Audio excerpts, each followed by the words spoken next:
Hello everyone welcome back to another vlog. तो आज थिला कौन ना आज राधाष्टमी थिला तो से मो आईर मोर बाहरलु इस्कन मो बस धरिकी आईर मोर चलु इस्कन जापाइका। देन आज भी खुदरुकुणी भी थिला माने देन इस्कन तो आसिलु सेठी मो आई दीप लगौजी सेठी ना।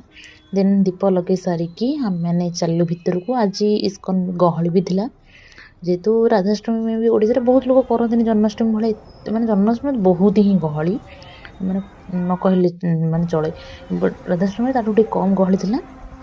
देन आम मैंने आसलु सेठी माने नाम होता जो भजन कीर्तन से भाग भी नेलु बहुत ही बढ़िया लगला और भल दर्शन भी है।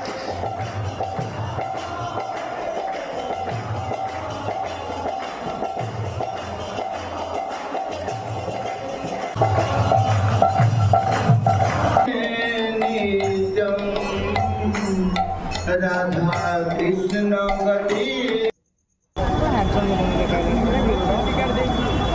तो देन आम इस्कन आसाला राम मंदिर जाइए और सेठी ना टिफिन कर सारा पर चा टी पी पुणी चलू आम मार्केट कहीं किणाकिणी करवा मोर चप्पल आ गए ब्यानेड बैग किणवार देन आईर भी किसी किणाकिणी तो एमती किसी छोट मोट जिन किणाकिणी कर सारे घर को भी जब वीडियो भल लगे लाइक करेंगे।